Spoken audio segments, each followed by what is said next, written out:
자, 오늘 함께 읽은 베드로전서 3장 1절에서 7절까지의 말씀을 통해서 제목을 이렇게 한번 정해봤습니다. 베드로의 쓰린 과거, 쓰라린 과거, 이렇게도 할 수 있겠죠. 오늘 본문을 읽었던 여러분들 가운데 아마 우리 여성 성도님들은 마음이 조금 불편했을 수도 있을 것 같아요. 앞전에 1절부터 6절까지는 온통 교회 안의 여자들에 대해서 남편들을 향할 때 어떻게 해야 되느냐, 여기에 자세에 대해서 자세하게 말씀하고 있는데, 어떻게 보면 요즘 시대에는 조금 맞습니까? 안 맞습니까? 예, 요즘은 잘 안 맞는 이야기일 수도 있다라는 거예요. 그런데 하나님의 말씀은 누누이 말씀드리지만 하나님의 말씀은 시간과 시대의 차이에 따라 변합니까? 안 변합니까? 변하지 않죠. 그러면 하나님은 한 말씀을 하셔도 이것이 2000년 전이나 아니면 2000년 후에나 똑같이 해석이 된다, 그 얘기가 아니에요. 하나님은 이미 2000년 후에 이 성경 말씀을 읽은 우리들에게 똑같이 적용이 될 수 있도록 의미를 다 포함하고 함축시켜서 말씀을 하신 하나님인 것을 믿으시기 바랍니다. 그러니까 단순히 표면적인 문자적인 내용을 통해서만 우리가 보고 이해하면 안 된다는 것입니다. 자, 우리나라가 1997년도에 아주 경제적인 위기가 찾아온 적이 있습니다. 이름하여 IMF, 그 난리죠, 난리. 그런 고통이 없었습니다. 이때 우스갯소리로 당시 대통령 김모 대통령님께서 국제통화기금에서 우리나라의 경제에 대해서 압박을 하고 제지를 하고 돈을 좀 빌려준 다음에 그렇게 할 것 같습니다 했더니, 아니 요즘 한국통신이 잘 안 돼? 왜 이렇게 통화가 잘 안 돼? 이렇게 했다라는 우스갯소리 얘기도 그 당시에 있었습니다만, 아무튼 우리나라가 건국 이래로 경제적으로 이렇게 외부의 돈을 차용을 하고 그 돈을 갚기 위해서 이런 고통을 당했던 적이 없었습니다. 그런데 이 1997년부터 수년 동안 이어져 나갔던 이 IMF 시대를 우리가 거슬러 기억을 더듬어 보면, 이때 금리가 어느 정도로 치솟았냐면 연금리 20%가 넘게 치솟았어요. 그래서 현금을 보유하고 있는 많은 부자들은 그때 당시에 부동산도 하고 또 증권도 하고 이랬던 부자들이 점점 그걸 현금화해서 이 돈을 다 어디다 넣었어요? 은행에다 갖다 놨어요. 왜? 연 20%예요. 여러분, 지금 우리 금리가 은행에다 돈 갖다 놓으면 연 몇 프로인지 아십니까? 1.몇 프로, 2%도 채 되지 않습니다. 거기에서 이자에 대한 소득세 빼고 뭐하고 하면 거의 이자가 없다라고 생각해도 과언이 아니라는 거예요. 근데 그때 당시에 IMF가 터지고 금리가 막 하늘 무서운 줄 모르고 치솟아 올라갈 때, 그때 많은 돈 있는 사람들은 은행에다 돈을 넣고 가만히 있어도 1억을 넣어도 1년에 얼마씩 붙는 거예요? 20%니까 2천만 원씩 붙는 거예요. 그러면 한 달로 따지면 한 200만 원이 채 안 되는 150만 원이 훌쩍 뛰어넘는 이런 이자를 받던, 한 달 생활비가 한 10억만 넘는 사람은 한 달 생활비가 아니라 한 1,500, 1,600, 1,700까지도 이렇게 나오는 시대였다라고 해도 금방 우리가 이해가 할 수 있지 않겠습니까? 근데 이러한 상황 속에 처해 있으면서 그때 당시 유행어가 뭐냐면, 이 사람들이 높은 금리에 매달 이렇게 막 돈이 들어오는 것을 눈으로 확인하면서 술집에 가서 술잔을 부딪히면서 뭐라고 건배사를 외쳤냐면 이대로라고 하면서 건배사를 외쳤던 기억이 있습니다. 이게 얼마나 참 심각했냐면 뉴스에서 이 말이 나올 정도였어요. 부자들은 지금 술잔을 기울이면서 부딪히면서 이대로가 뭐예요? 그냥 영원 무궁이 이대로 금리가 막 계속 올라가라, 이대로 유지해라. 왜? 일 안 해도 돈이 그냥 은행에서 그냥 팡팡 나오니까. 그런 시대를 살았던 적이 있었다는 것입니다. 그런데 그와 반대로 어렵고 힘든 가정들은 어떻게 됐어요? 회사가 부도가 나고 또 직장이 사라져버리고, 그리고 평생을 읽어왔던 그 직장에서 일했던 우리의 남정네들이, 우리의 아빠와 우리의 남편들이 하루아침에 직장이 문을 닫아버리고 어디에서 일거리를 찾지 못하다 보니까 어때요? 퇴직금도 못 받고 또 밀린 월급도 받지 못하고, 이러다 보니까 방구석에 틀어박혀서 낙심이 돼가지고 그냥 끙끙 벽을 바라보고 옆으로 누워서 끙끙 앓고 있었다라는 것입니다.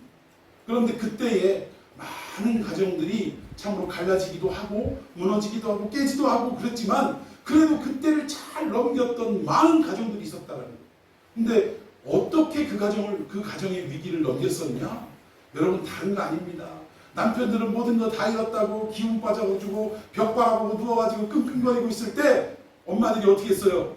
이럴 수는 없다고, 이대로 나잡고 앉아서 죽을 수는 없다고 어떻게 했습니까? 그냥 허리띠를 질끈 동여매고 바깥으로 나가서 어떻게 했어요? 그나마 살고 있는 가정 안에 들어가서 파출부를 일을 하고 뭐 집안 들어가서 사는 거주 도움 일을 하고 여러 가지 일들을 하면서 식당 일을 하고 막 사회 전선에 뛰어들어서 온갖 일들을 다 감당하면서 아이들의 교육비를 벌었었고 또 가정을 꾸려나갈 수 있는 생활비를 벌었던 이러한 가정들이 살아남았고 가정을 지킬 수 있었다는 것입니다. 여러분, 누구 때문이에요? 남자 때문입니까? 여자 때문입니까? 사실은 가정을 온전히 지키고 오늘 이만큼 유지할 수 있었던 그 위기를 극복할 수 있었던 까닭은 남자의 힘보다는 사실은 누구의 힘? 여자의 힘이 더 컸다라는 거예요. 그때 여자들이 어휴 저 뒤통수 보기 싫어 어디 좀 나가봐 막 이러고 바가지나 긁고 이랬으면 유지가 안 됐을 거예요.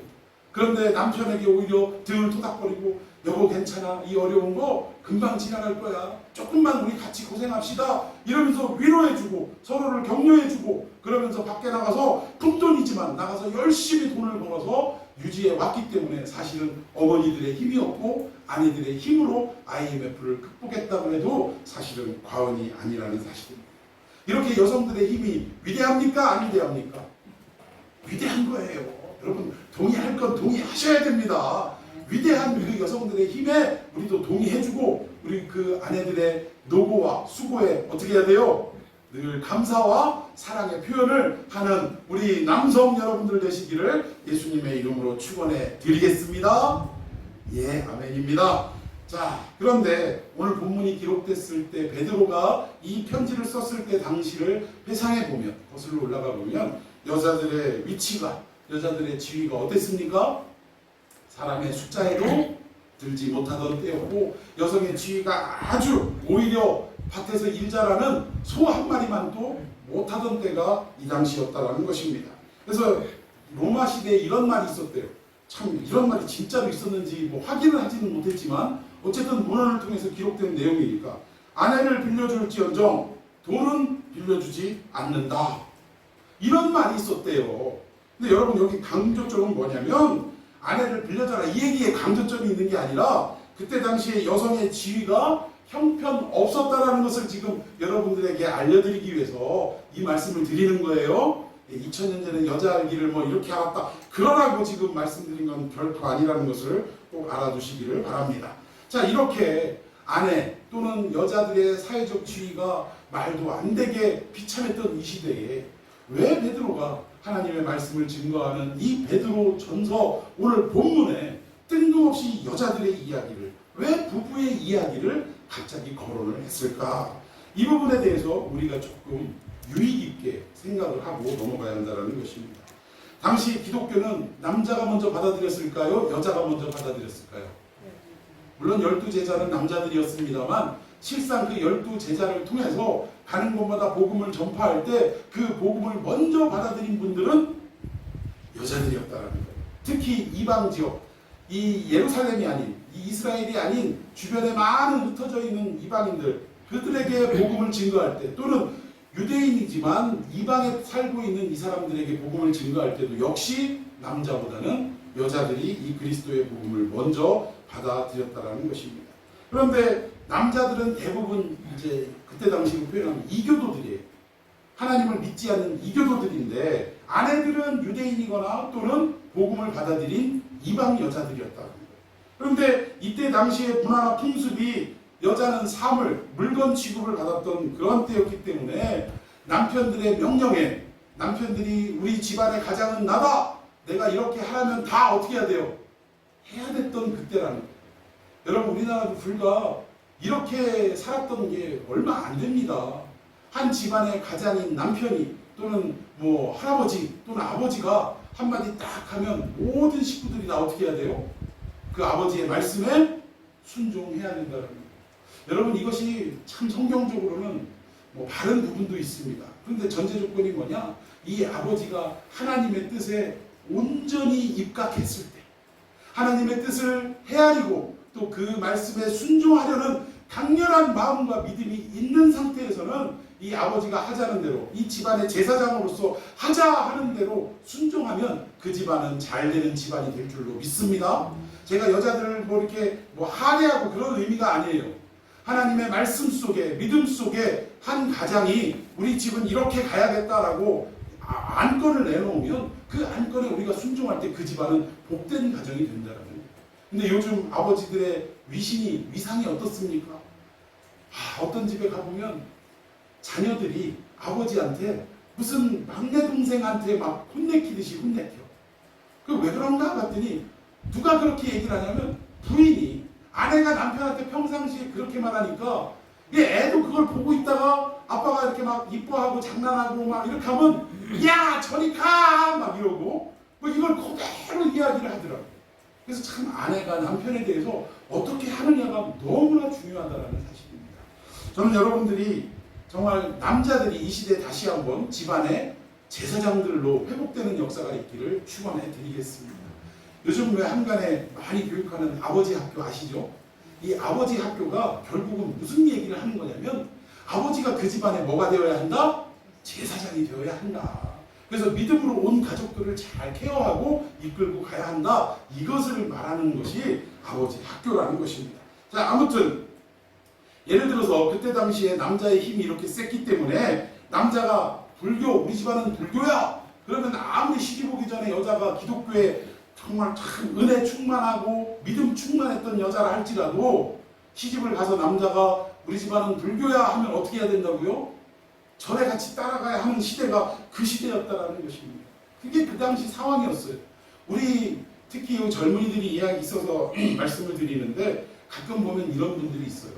우리 집안에 누구도 예수 믿지 않는 집안에 시집을 가서 뭐 수십 년 동안 힘들게 살았지만 그러나 결국은 그 집안 남편도 자녀들도 이제는 교회를 같이 나가게 됐다. 뭐 이렇게 이야기하면서 굳이 예수 믿지 않는 사람과 결혼해도 괜찮다. 뭐 이렇게 말하는 분들이 있더라고요. 근데 저는 뭐 믿지 않는 분하고 결혼하겠다고 본인의 의지가 그렇다면 그걸 우리가 도시락 싸들고 말릴 수는 없죠. 뭐 본인의 의지가 그렇다면 하십시오. 그러나 믿음의 눈으로 바라볼 때 하나님은 믿는 믿음 안에서 결혼하라라는 것이 하나님의 뜻인 것을 여러분들도 좀 아셨으면 좋겠어요. 뭐 결국은 그렇게 해갖고 집안이 뭐 이렇게 같이 예수를 믿었다. 뭐 그럴 수도 있죠. 근데 제가 봤던 많은 경험에 의하면 교회를 나오는 경우가 있긴 한데 그분들 믿음 상태를 살펴보면 남편은 그냥 썬데이 크리스찬이에요. 왜? 가정의 행복을 위해서.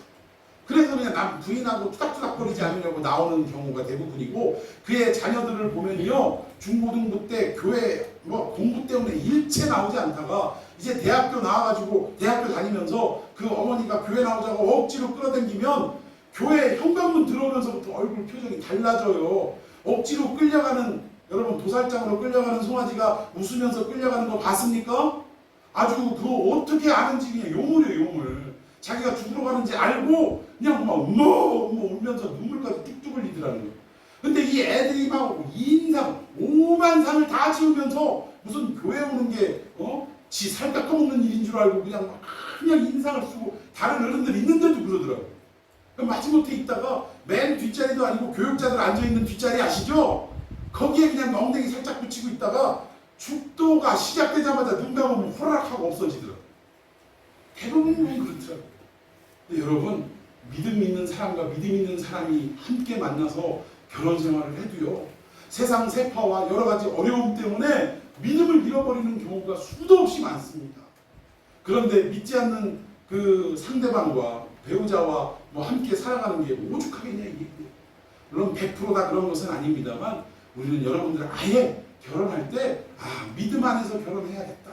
신앙 안에서 결혼해야겠다라고 아예 그냥 머릿속에 각인을 하세요. 각인을. 여러분 동의하십니까? 네, 이런 역사가 있었으면 좋겠습니다. 자, 우리 그런 의미 속에 그때 당시에 여자들의 사회적 지위를 좀 머릿속에 담아두고 말씀을 좀 봤으면 좋겠습니다. 자, 1절 다 같이 읽습니다. 시작. 아내들아 이와 같이 자기 남편에게 예, 여기까지요. 아내들아 하면서 먼저 아내들을 거론하고 있습니다. 그리고 남편에게 순종하라 라고 했는데 이 말은 무슨 말이냐면 너희들 남편에게 가정에 가서 절대 복종해라 이런 뜻일까요? 아닐까요? 우리가 우리나라 말로 보면 집에 가서 남편이 하는 말이라면 하늘로부터 임하는 명령이라고 생각하고 절대 복종하라 이런 정도로밖에 이해가 안 됩니다. 근데 원어로 살펴보면 우리 하나님 제가 서두에 말씀드렸죠. 2000년 전이나 2000년 후나 시대와 상황에 따라 변함이 있다 없다? 변함없어요. 이때 당시에 원어로 살펴보면 어떤 의미냐면 그냥 밑도 끝도 없이 남자한테 순종해라 그 얘기가 아니라 이런 뜻이에요. 여기 순종하라 이 말은 자기 위치를 스스로 아래에 두라 이런 뜻이에요. 그러니까 부인들이 자기 위치를 사실은 남녀가 어떻게 해요? 동등해요? 안 동등해요? 동등한데 무슨 이유인지는 모르지만 그 이유를 달성하기 위해서 그 목표를 달성하기 위해서 자기를 남편 아래에 스스로 두라 이렇게 말씀하는 내용이라는 사실입니다. 그러니까 뭔가 목적을 얻기 위해서 자기 위치를 스스로 동등함에도 불구하고 낮은 자리로 내려가라 이런 의미입니다. 여러분 여기 순종하라라는 말이 미국 단어에서 이게 영어 단어에서 똑같은 의미를 가지고 있는 단어가 있습니다. 나는 너를 이해해 할 때 이해하다라는 뜻이 뭐죠? understand, I understand. 그 understand이 무슨 말이에요? 언더와 스탠드의 합성어예요. 언더는 무슨 말입니까? 뭐뭐 아래에, 스탠드는 뭐요? 서 있다라는 뜻 아닙니까? 그러면 뭐뭐 아래에 서 있다 이게 이해하는 자세라는 거예요. 내가 누군가를 이해할 땐 이 사람보다 동등하거나 이 사람의 우위에 정할 때는 이해할 수 있습니까? 없습니까? 이해 못하는 거예요. 이 사람의 심정을 헤아리고 이 사람이 왜 이렇게 말을 하는지를 우리가 받아들이려면 이 사람 눈높이보다 더 낮은 위치로 내려가야 그제서야 그 사람의 아픈 부분까지도 바라보게 되고 그 사람이 말하는 모든 내용까지도 다 이해할 수 있게 되더라는 것입니다. 오늘 여기 아내들에게 남편들에게 순종하라라는 이 말이 무슨 말이냐? 어떤 하나님이 우리에게 주신 그 목적을 이루기 위해서 스스로 남편보다 아래로 내려가라 이러한 의미라는 거예요. 자 우리 1절 순종하라 다음부터 읽습니다. 시작. 이는 꼭 말씀을 순종하지 않는다라도 말로 만나지 않고 그 안에 행실로 말미암아 구원을 받게 하려 하니. 아멘. 여러분 이유가 나와 있죠? 왜 남편들에게 아래로 내려가서 서 있어야 되느냐? 왜 남편의 위치보다 스스로 낮아져야 되느냐? 그 이유가 여기 나와 있습니다. 꼭 말씀을 순종하지 않는 자라도, 즉 말씀을 듣긴 들었는데 순종하지 않고 지 맘대로 살아가는 남편이에요. 믿음이 있어요 없어요? 그러니까 가정의 평화를 위해서 교회 나오는 남편들이 더러는 있는데 예배 잘 드리고 사람들하고 인사 나누고 교제하다가 집에 가가지고 또 바깥으로 나가요. 바깥 나가가지고 저녁 때 뭐하고 들어와? 친구들, 안 믿는 친구들 만나갖고 부어라 마셔라 막 별의별 데 다 다니면서 노래방 가서 노래까지 실컷 하고 그냥 거나하게 취해서 집에 들어오는 남편 있어요 없어요? 저는 어려서부터 이런 남편을 봤습니다. 아주 어려서부터 봤어요. 세상에 새벽 예배를 가시려면 혼자 가시지. 우리 아버지가 우리 어머니한테 이제 복음을 듣고 몇십 년을 그렇게 지내다가 결국은 이제 그리스도를 영접을 했는지 안 했는지는 모르겠지만 새벽 예배도 나가시더라고요. 어머니는 아예 그냥 일찍부터 가서 기도하시느라고 하고 아버지는 예배 직전에만 어떻게 들어가시는데 혼자 교회 가기가 껄끄러운 거예요 이분이. 그냥 새벽부터 나가기가. 그러니까 그때 당시 국민학교 다니는 저를 갖다가 툭툭 쳐가지고 깨워. 그러나서 저는 진짜 막 가기도 싫은 그 새벽 기도를 우리 아버지 때문에 다니기 시작했다니까요. 막 야 새벽 기도 가자. 예? 그리고 그냥 막 아버지가 무서워갖고 싫다 소리도 못하고 그냥 머리는 까치집이진 상태에서 그냥 난닝구 입은 위에다가 뭐 하나 대충 걸치고 그리고 아버지랑 같이 새벽 예배 가는데 가서 뭐 했겠어요. 그냥 꾸벅꾸벅 졸았겠죠. 그리고 나서 주일날은 또 가셔가지고 예배도 잘 드리시고 그리고 나서 집에 왔다가 잠깐 차 타고 어디 나가시더라고요. 그리고 밤 12시 정도 되면은 술집에서 전화가 와요 집으로. 아버지 모시고 가라고. 근데 그때 당시에 통금이 있었습니다. 근데 아버지가 얼마나 빼기 좋았냐면 지금은 음주운전이 막 말이 안 되는 얘기인데 그때 당시에는 막 인사불성인데도 막 술이 취해가지고 운전하시고 그랬던 때가 있어요. 근데 막 그러고선 이제 제가 가가지고 무슨 뭐 택시가 다녀요, 뭐가 다녀요, 운전을 할 수 있어요. 근데 일단은 가면 아버지가 저를 보시면 술잔을 내려놓으시더라고요. 술잔 내려놓으시고 가자 하고서 가시는데 운전대를 잡습니다. 그리고 나서 차를 타고 쭉 오다가 지키는 사람이 있겠어요, 없겠어요? 경찰이 있지요. 여지없이 잡습니다. 딱 잡으면 창문 내리고 어이 수고하네. 그럼 막 경계를 딱 붙이고 그리고 잘 가시라고 이러고 다니던 때가 있었어요. 참 어떻게 보면 우리나라가 좀 발전이 안 됐던 그때인데 뭐 그렇게 다니시는 거를 어려서부터 수도 없이 봤다라는 거예요. 예배 드리고 술 취해 갖고 들어오고 모시러 가야 되고 그러니까 이런 가정들이 의외로 있다는 것입니다. 그러니까 믿음이 없다는 얘기죠. 그러니까 말씀을 순종하지 않는 남편에게 또는 말로 말미암지 않고 아내들이 맨날 그리스도가 어쩌고 성경이 어쩌고 얘기해도 들어요 안 들어요? 이런 남편 안 들어요. 알았어 그냥 이러고 말지. 그런데 그런 남편에게 아내들이 말로 할 뿐만 아니라 어떻게 하라고? 자, 그 아내의 행실로부터 시작. 할렐루야. 아내들이 스스로 남편의 아래로 내려가서 그들의 말에 순종하는 이러한 자세를 가지고 살아갈 때 남편들이 맨날 예수가 어쩌고 이야기하고 술 먹으면 또 하는 얘기 있죠. 으이그 이 술막이 그냥 남편인지 그게 막이요. 술막이 하여튼 그냥 막 이러면서 어떤 심한 경우는 기도 좀 하신다는 분들은 남편이 누워있는데 술 취해서 누워있는데 거기다 그냥 이마에다가 그냥 손을 확 얹어놓고 그냥 이 술막이야 예수의 이름으로 물러갈지어다 막 이러고 기도하시는 분들도 있더라고요. 네, 아무튼 그걸로는 남편들이 온전히 구원을 받을 수 있다 없다? 없다는 거예요. 오히려 먼저 구원을 받은 아내들이 참으로 이 남편의 구원을 위해서 말로만이 아니라 그들이 겸손하고 남편을 잘 섬기는 이러한 행실로 말미암아 남편이 언젠가는 감동을 받고 깨닫게 되고 구원의 반열에 들어오게 될 수 있다라고 성경은 말씀하고 있다는 것입니다. 여러분, 이 당시에는 남자보다 여자가 먼저 기독교를 받아들이고 구원도 먼저 받았다라는 것입니다. 그런데 믿지 않는 불신 남편 밑에서 신앙생활 하는 것이 너무나 어려웠다라는 거예요. 여러분, 오늘 이 시대에 여러분들이 정말 남편이 교회 가는 것을 막지 않고 온전하게 이렇게 교회 나갈 수 있도록 자유를 주고 또 예배를 드릴 수 있는 시간을 또 이렇게 부여해 주고 심지어는 같이 나와서 예배할 수 있다는 것, 이것은 하나님이 주신 여러 가지의 복 중에 최고의 복인 것을 믿으시기를 바랍니다. 그렇다라는 거예요. 남편이 그냥 당연히 나오니까 그런가 보다 하고 생각하면 안 돼요. 오히려 야, 고마운 사람이다 라고 남편을 향해서 그러한 마음을 꼭 갖는 여러분들이 되어야 할 줄로 믿습니다. 여러분, 믿지 않는 남편을 하나 구원하는데 이게 1, 2년 영적으로 싸운다고 될 일입니까? 수십 년을 싸워도요? 아니, 그 나라 갈 때까지 싸워도 구원받지 못하는 사람들도 의외로 있더라는 것입니다.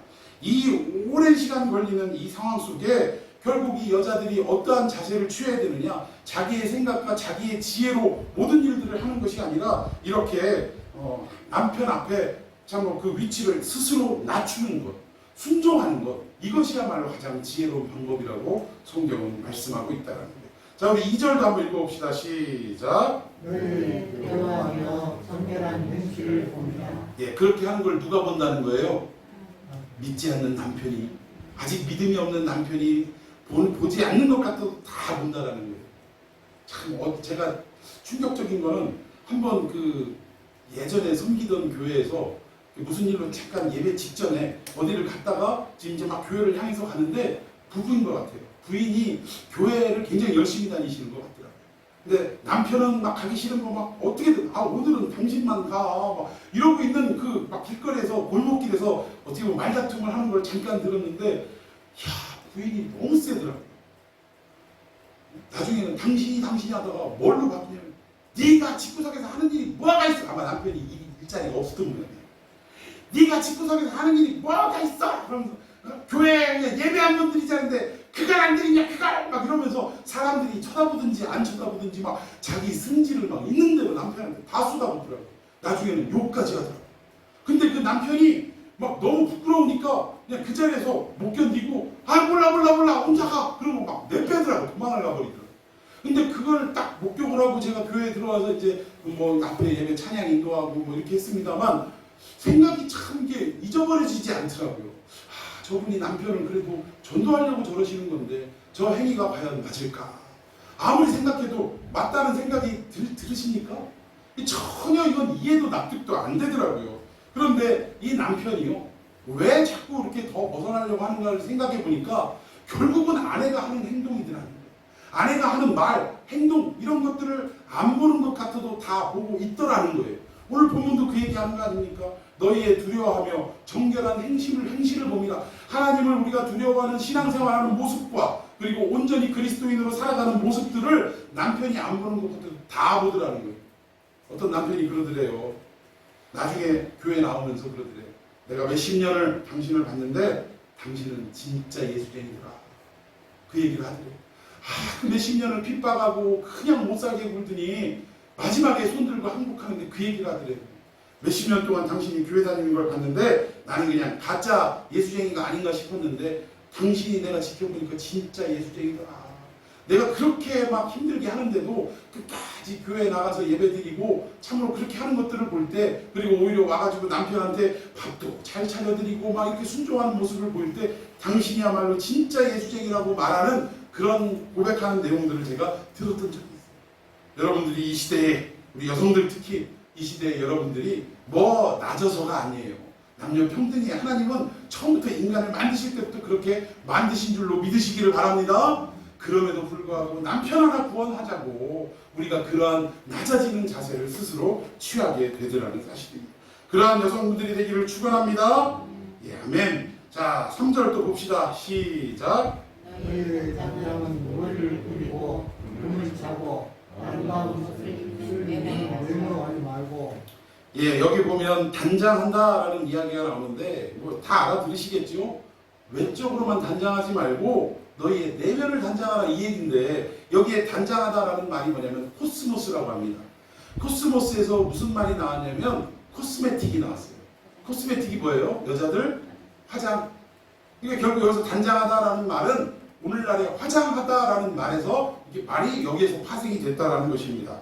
그런데 이 코스모스라는 말은 단순히 어떤 화장, 꾸밈 이런 의미가 아니라 사실은 우주적인 질서 이런 뜻이에요.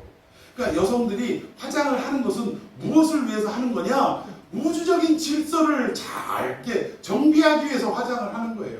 그러니까 화장할 때 1시간 걸리고 막 30분, 2시간 이상 걸리고 해도 남편들은 좀 참아주고 기다릴 줄 알아야 됩니다. 왜? 지금 뭐 하는 거예요? 질서가 없는 얼굴에 질서를 잡고 있는 시간이기 때문에 얼마든지 질서 잡으라고 시간을 좀 내드려야 한다는 것입니다. 자, 아무튼 여기 단장이라는 것은 우주적인 질서와 균형을 잡는 것, 이런 말이라는 거예요.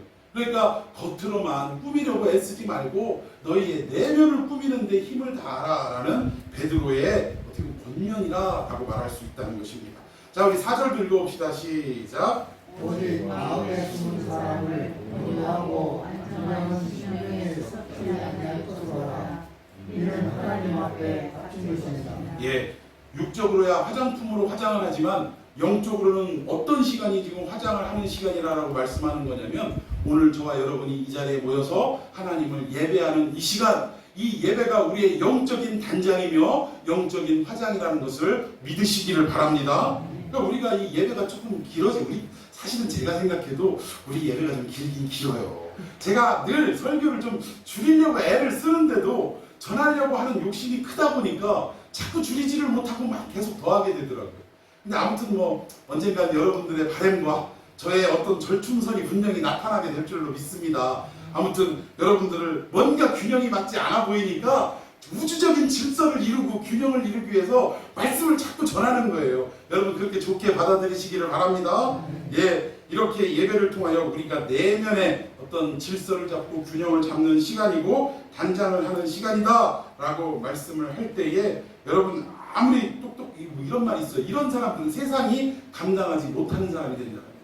우리가 내면을 단장하는 사람은요, 참으로 외모를 아무리 명품을 휘감고 또 뭐 아주 비싼 외제 화장품을 쓰는 사람, 또 성형수술을 하는 사람 못지않게 더 뛰어날 수 있다는 것입니다. 이런 말이 있더라고요. 세상에 아무리 똑똑해도 부지런한 사람을 못 당한다. 그러니까 뭐 타고난 뭔가가 있어도 부지런한 사람은 못 당한다 그 얘기예요. 근데 부지런한 사람은 또 어떡하냐? 운 좋은 사람을 못 당한대요. 그러니까 왜 그런 거 있잖아. 막 나는 막 출근하고 열심히 노력하고 피땀을 흘렸는데 어떤 사람은 참 희한하게, 왜 요즘 같은 때 있지 않습니까? 한 2, 3년 전에 그냥 막 어려운데 집 한 채 사놨어. 아파트 한 채 사놨어. 근데 지금 아파트 값이 어떻게 돼요? 뭐 비율은 좀 그렇습니다만 뭐 아파트 값이 갑자기 막 천정부지로 오르잖아요.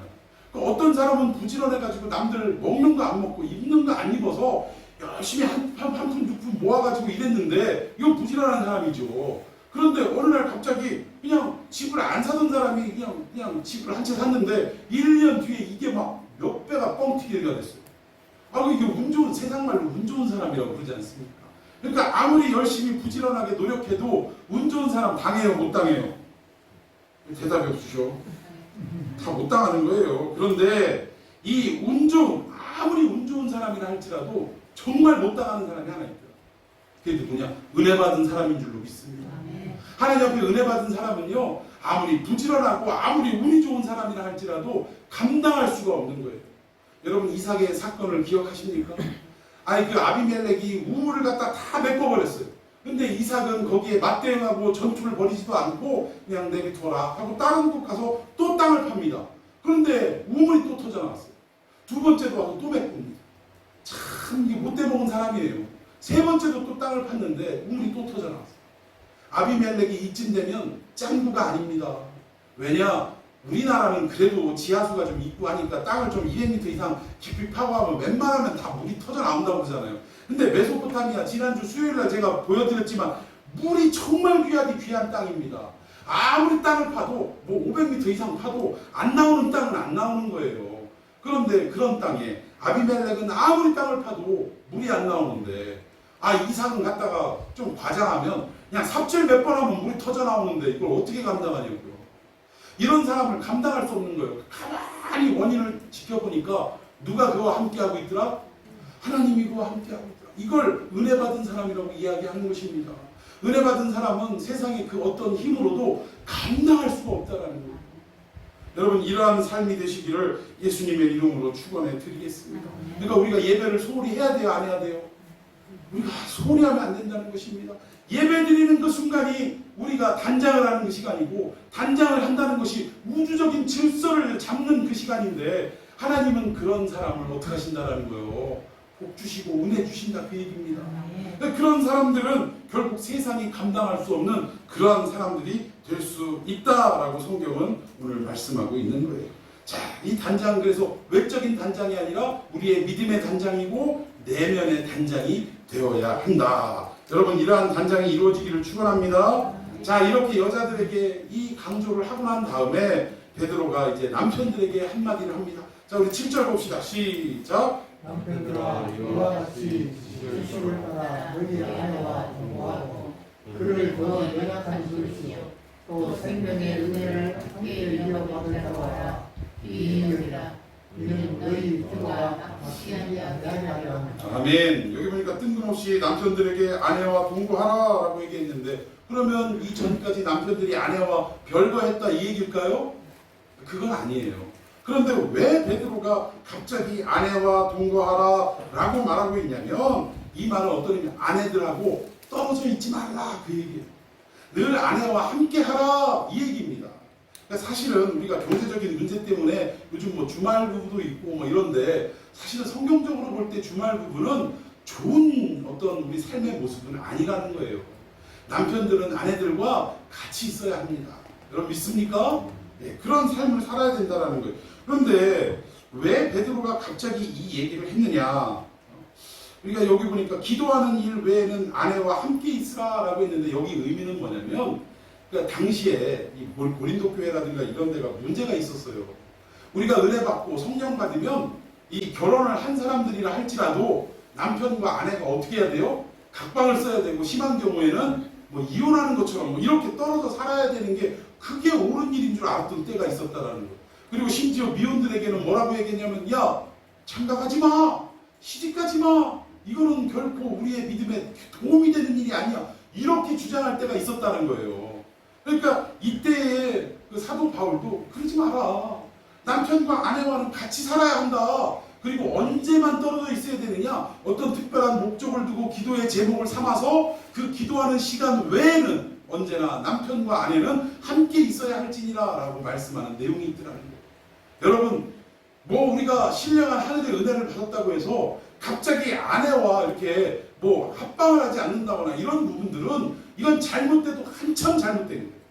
뭔가 하나님 앞에 내가 어떤 기도에 중차대한 제목을 놓고 뭐 나라 민족을 위해서라든가 또는 뭐 교회를 위해서라든가 또는 자기가 사업을 하거나 여러 가지 인생의 중요한 문제를 놓고 하나님 앞에 시간을 드리고 또 뭔가 구별된 기도를 드려야 하겠다라는 결단이 섰을 때는, 그때는 남편과 아내가 잠시 떨어져 있는 것도 좋다 이거예요.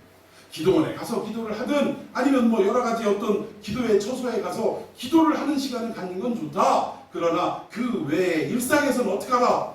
남편과 아내는 떨어져 있지 말라라고 분명하게 말씀하고 있다는 것입니다. 그런데 이 얘기를 왜 베드로가 했느냐 이거예요. 오늘 제목이 뭐예요? 베드로의 쓰린 과거입니다. 베드로가 한때 이런 적이 있었다라는 것, 이런 예수님을 따라다니면서 이런 실패를 한 적이 있었기 때문에 그걸 경험 삼아서 그리스도인들에게 이 말을 하고 있다는 것입니다. 자, 그 실패의 자리가 어디냐? 우리 마가복음 1장 29절부터 교독합시다. 회당에서 나와 곧 야고보와 요한과 함께 시몬과 안드레의 집에 들어가시니 30절 시몬의 장모가 10명으로 누워있는지라 사람들이 곧 그 여자에 대하여 예수께 여짜오되 함께 있습니다. 나아가서 그 손을 잡아 일으키시니 열병이 떠나고 여자가 그들에게 수종되니라. 아멘. 여러분 잘 아시는 베드로의 장모의 열병을 고쳐 주시는 현장입니다. 그런데 왜 베드로가 오늘 이 베드로 전서에서 아내들과 함께 동거하라는 것을 강조하냐면 거기도 그냥 동거하라는 게 아니라 뭐라고 하냐면 지식을 따라 동거하라고 말씀하고 있어요. 그냥 우리가 단순히 생각하는 합방하라 그런 의미가 아니라 하나님의 말씀에 따라 동거하라, 이렇게 함께 살라라고 말씀하고 있다는 것입니다. 베드로전서가 제가 서두에도 말씀드렸지만 환난과 핍박, 고난을 앞두고 있는 성도들에게 전하는 편지라고 말씀을 드렸는데 왜 뜬금없이 이 내용이 나왔느냐 이거예요. 환난과 고난과 핍박 속에 살아가는 우리 성도들은 어떻게 해야 되냐? 부부가 함께 어떻게 해야 되는 거예요? 말씀 따라, 지식에 따라 동거하는 삶을 살아야 한다는 것입니다. 여러분 그 내용을 설명을 드리자면 여기 보면 베드로 장모가 무슨 병에 걸렸다고요? 열병에 걸렸다고 합니다.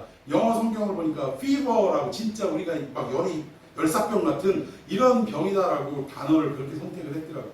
그런데 원어를 보면 이 열사병의 열병 이런 병이 아니라 이 헬라어로 피레소라고 하는데 명사로 쓰여진 게 아니라 동사로 쓰여졌더라고요.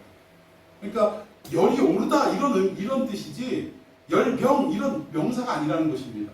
열병 이게 명사로 쓰여지면 정말 피레소가 영어 성경에 말하는 것처럼 열병 이런 뜻이에요. 어떤 병명을 이야기하는 명사입니다. 그런데 여기에 동사로 쓰여졌다는 것은 어떤 상태를 의미하는 거예요. 열이 올랐다 내려갔다 막 이런 상태, 또 자리에 누웠다 앉았다 누웠다 앉았다 하는 이런 상태. 여러분 이것을 볼 때 지금 베드로 장모가 어떤 동작을 반복하고 있는 것을 우리가 알 수 있는데 한마디로 얘기하면 안절부절 못하고 있는 상태를 말하는 거예요. 왜 그랬을까요? 뭔가 열받는 일이 있으니까 그렇죠. 근데 그 열받는 일이 뭐냐 이거예요. 우리 식으로 말하면 지금 무슨 병 걸린 거예요? 이걸 뭐라고 그래요? 머리 질끈 동요 메고 막 엄마들 이거 하면서 막 들어눕고 막 이러면 이게 무슨 병? 화병이라고 하는, 지금 이 열병은 우리식으로 말하는 화병을 말합니다. 왜? 여기에 보니까 베드로 장모가 지금 열받을 일이 지금 있었거든요. 무슨 일이 있었습니까? 어느 날 갑자기 사업 잘하던 사위가 배 가지고 배 몇 척을 가지고 고기 잘 잡고 또 고기 무역도 하고 장사도 하고 이랬던 그 사위가 어느 날 갑자기 그분이 오셨네 하면서 예수를 만나고 나서 그분을 따라다닌다고 배를 버렸어요 안 버렸어요? 그분을 버렸어요 안 버렸어요?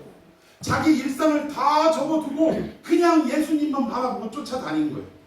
그러니까 하루아침에 그냥 사업체 버려두고 그리고 나서 집안 부인, 아내와 새끼들 다 버려두고 예수님 따라다닌다고 그냥 집 밖으로 나가가지고 졸졸졸 쫓아다니고 있으니까 장모 입장에서 그걸 볼 때 화병이 나갔어요 안 나갔어요? 자기 딸내미 얼굴 볼 때마다 사위가 떠오르고 그 사위 생각할 때마다 열이 오르락 내리락 이놈의 사위 새끼 이거 막 하면서 난리가 났을 거 아닙니까? 지금 그 상황을 말하고 있다라는 거예요. 그런데 문맥을 보니까 결국은 이 상황을 예수님이 다 익히 들으셨어요. 안드레나 또는 야고보와 요한들을 통해서 아니 왜 베드로의 장모가 저런 상황에 처해 있느냐 이걸 자세하게 들으셨어요. 들으시니까 상황을 보니까 이해가 돼요 안 돼요? 이해가 되죠. 왜? 베드로가 나가도 너무 나갔어. 하나님을 우리가 순종할 때 결국은 말씀 안에서 순종해야 되고 하나님이 가장 어떻게 보면 첫 번째 주신 공동체인 가정을 우리가 지키고 사랑하는 마음으로 그 자세에서 예수 그리스도를 섬기고 따라야 할지인데 그 가정을 팽개치고 예수님을 따랐다. 여러분 가끔 보면 우리 선배 세대들 이제 은퇴하신 유명하신 목사님들이 이런 얘기를 하는 걸 제가 가끔 봅니다. 나는 목사로서는 어느 정도 성공을 했지만 집안에서 남편으로 또는 아버지로서는 실패한 사람이다. 여러분, 그것은 성경적으로 옳은 삶이었다라고 말할 수 있을까요? 없을까요? 없다는 것입니다. 하나님은 결코 그것을 원하시는 분이 아니라는 사실이에요. 근데 결국 이때 예수님이 베드로의 장모의 병을 고쳐주시고 이 베드로의 장모 역시 아하, 우리 사이가 왜 이분을 따라다니게 됐는지 알게 됐어요? 모르게 됐어요? 알게 됐습니다. 그리고 나서 오늘 31절에 보니까 열병이 떠나가고 그 모든 병의 원인이 되는 마음의 그 고통들이 다 떠나가고 아하, 사이가 그래서 이렇게 했구나 라는 것을 알고 난 다음에 여자가 누구에게 수종들어요? 예수님과 그를 따르는 제자들에게 수종드는 믿음의 사람으로 바뀌게 되었다는 것입니다. 여러분, 이때 결국 베드로는 깨달았던 거예요.